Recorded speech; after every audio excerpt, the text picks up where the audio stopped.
I have worked all around the world in international ad agencies. That work that I did and all of the market research that I did and my initial university degree in motivational psychology and the evolution of a human behavior has, I think, made me uniquely equipped to investigate and think about human nature and why we do the sometimes counterproductive things that we do. And because I was an ad man, I was spending a lot of time trying to do a fancy production of these videos. But looking at so many other vlogs out there, I came to realize nobody really cares. So what I'm doing now is simply reading posts from my Just One Cynic's Opinion.blogspot.com blog and sharing them with you to see if maybe these ideas will open your mind up to a new way of seeing the world and the human beings around you. This one is called Think Trump Supporters Love Trump? You're wrong. Liberal-leaning folks can't understand how a third of Americans support Donald Trump without reservation. Countless articles have been written about this so-called mystery. Pundits opine about it endlessly. Shocked Democrats question the morality of their evangelical neighbors. While the latter is certainly a valid critique, most people are missing the most simple reason, which is ego. I've circled the globe many times. I've experienced a vast multitude of cultures and interacted with every conceivable personality type. And I've been on a lifelong quest to understand how our unusually clever species evolved. The one thing that got us up to this point is very likely going to be the same thing that eradicates us from the planet: ego. We all think we're special, as thousands of years of religious beliefs prove. We're all so fantastically unique that we can't just have fleeting lives here on Earth. We must be able to live forever. Or at least our pharaoh or dear leader will. What every Trump supporter sees in Trump is not a great leader. They see themselves. Whenever Trump opens his mouth, they say, "Ha, yeah, that's something I'd like to say," or "Ha, he always says that shit that gets himself in trouble, just like me." They don't admire him because he's rich. He really, really isn't rich. As his own kids have pointed out, Donald's entire lifestyle is built around going bankrupt, yet continuing to live like royalty. They admire him because his supporters are all also in debt up to their ears. They admire his ability to give the entire world of politics and finance and the elites the middle finger and keep going. It's what they like to do every chance they get, or at least think that they'd do. They don't care that everything he never accomplished was paid for by his daddy's money. They'd like to do exactly the same thing with his daddy's money. Trump's unconditional supporters have to support his gaffes, lies, bizarre antics, and porn star shenanigans because he is each one of them.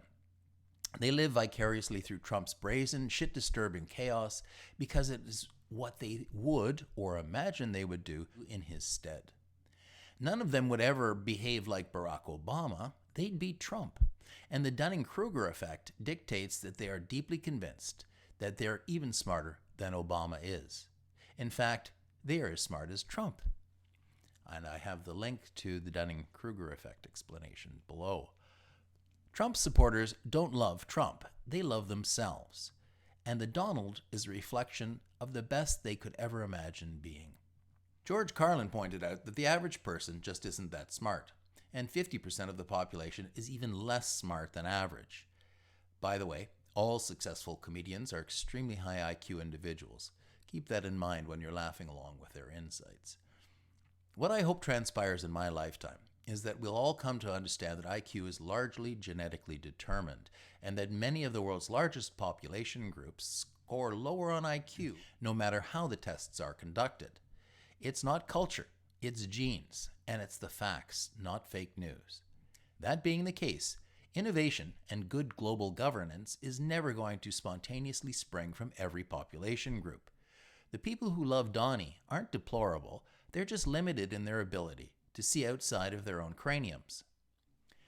We experimented with political correctness, PC, with gradually increasing intensity over the past 50 years.